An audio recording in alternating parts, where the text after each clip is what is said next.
What's up, guys? This is Kephas. Welcome to SBA Spotlight. In these videos, I'll be covering how well the single button assistant performs for each spec, what it does well, where it falls short, and how to get the most out of it, especially if you're looking for a lower stress or more accessible way to play. So whether you're here to relax, overcome a limitation, or just see how far one button can take you, I've got you covered. Alright, so let's talk about Beastmastery Hunter and how well it performs with the single button assistant. This one was no surprise to me. The single button assistant for Beastmastery seems to be doing pretty well. For reference, according to Wowhead, it seems to be able to pull off about 86% of your optimal DPS potential on a target dummy, and compared to a lot of other classes, that's very high performance. It's one of the best performing single button assistants in the game, and it's no surprise because Beastmastery Hunter has always been one of the easier classes to get into, has a relatively simple rotation, and it makes sense that the single button assistant will be able to handle it pretty well. And it does seem to be doing a very simplified version of the Beastmastery Hunter rotation. So let's talk about what the single button assistant actually does for Beastmastery. Well, it covers a lot of ground, and depending on which talent trees you choose, it can handle everything.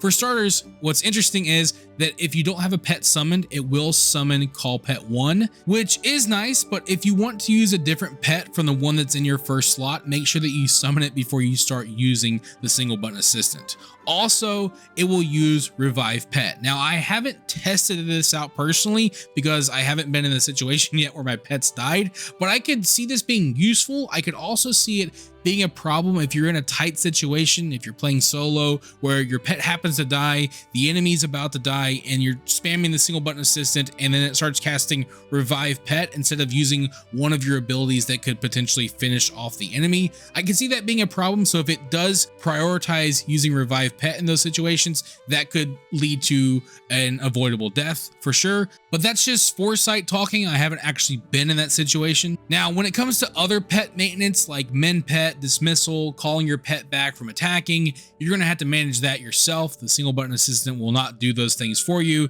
so there is still going to be some responsibility upon you to manage your pet accordingly. Beyond that though, the single button assistant will cover a lot of ground when it comes to your rotation. It does a pretty good job at prioritizing your abilities, but there were a couple times where Frenzy and Thrill fell off, and that was unfortunate because you want to try to keep those stacks up as much as possible. It didn't happen often, but it did happen a time or two. It seems to do a pretty good job with managing focus. I rarely found myself sitting at cap, but I was also rarely focus starved, so it was always able to use Kill Command whenever it became available. And when it comes to multi-shot, the tool is pretty smart. It would start using it whenever I was fighting more than one enemy, and it did use multi-shot just enough to keep Beast Cleave up.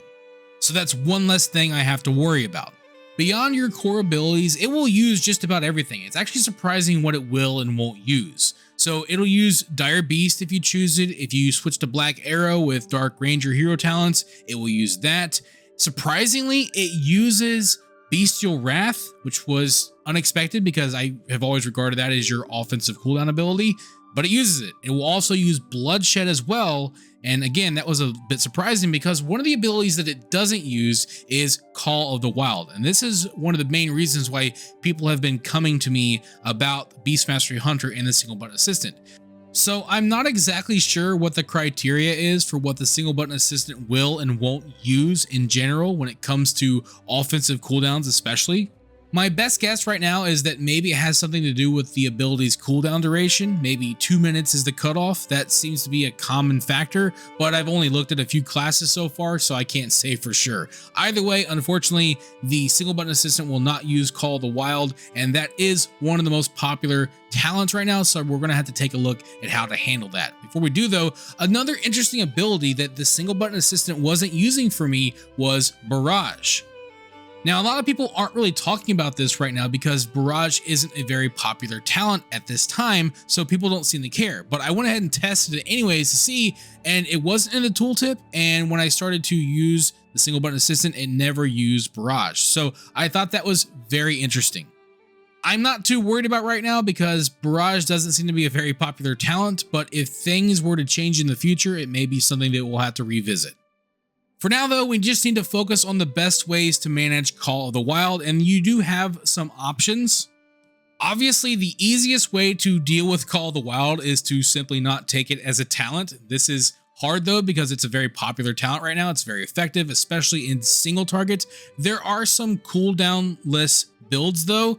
Wowhead has a lot of build options, and they do have one where you're not using Call of the Wild, but this is more for Mythic Plus or AoE situations. But this would certainly be the easiest way to go about handling it, obviously. The second easiest way is to simply put Call of the Wild on a separate button. It does have a longer cooldown, so you're not having to press it too often. It's just really about remembering to use it when the time comes or when it becomes available. Now, if you really don't want to have to press a second button, but you still want to use Call of the Wild, unfortunately, Call of the Wild is not an off global cooldown ability, so you can't put it in a standard macro along with the single button assistant like you can your trinkets or racial abilities. However, if you're familiar with the GSE add-on, then you could make a macro with that. It will allow you to use the single button assistant inside of a GSE macro, and then you could add a second block for Call of the Wild. Then you could just hotkey that and use it, and it would use the single button assistant and then also try to use Call of the Wild.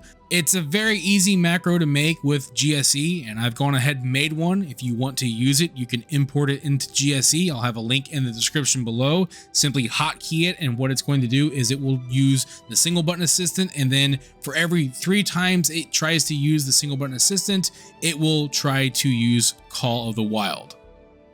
Due to how the add-on works, it may take a few cycles before it actually uses Call of the Wild, but for me, it seems to be using it fairly quickly. Now, if you are a GSE user and you've been using my Beastmastery Hunter sequence that I created before the single button assistant came out, if you're wondering how it compares to the single button assistant, well, I'm going to be honest. In my experience, the single button assistant is absolutely outperforming my macro. Despite my best efforts, the macro was absolutely struggling with focus management, especially when it came to Cobra Shot, trying to use the ability enough to keep you from sitting at max focus, but also not using it too much to leave you focus starved, and it was very hard to find that balance with my macro. Also, the way my macro worked is in order to use multi-shot, you either had to hold down shift for the modifier or use multi-shot on a separate button. The single button assistant doesn't have that problem in either case. It'll use multi-shot without you ever having to think about it, and it also does a really good job at managing your focus. So overall, it outperforms my sequencer significantly. Now, I've always prioritized my sequencers around accessibility. Essentially, they've always tried to do what the single button assistant does. And so there may be other sequences out there that are more focused on performance. They may require a few extra steps, but they also might perform better. So I'm not saying that the single button assistant is universally better for Beastmastery than GSE, but it definitely is in the case of my sequence. But overall, the single button assistant seems to be performing really well for Beastmastery hunters. And the fact that you're playing a ranged class that can move while attacking helps it feel way more intuitive. The biggest drawback with it is Call of the Wild, but I hope I've given you some decent ideas on how to manage that. And of course, as a hunter, don't forget to keep track of your pet and manage it accordingly. But that's what I've learned from now, and as always, I would love to hear from you. What do you think of the single button assistant, and how is it working out for Beastmastery hunters so far? Let me know what you think in the comments below, and with all that being said, I will see you guys on the next one. Thank you for watching this video. If you enjoyed it, let me know by clicking that like button, and feel free to share it with your friends so they can enjoy it as well. And if you'd like to see more videos, you can subscribe to the channel and click on the bell icon to be notified as soon as new videos are posted. You can also follow me on Facebook, and if you'd like, you can support my work on Patreon. Links to all that stuff can be found in the description below. This is Kephas. Until next time.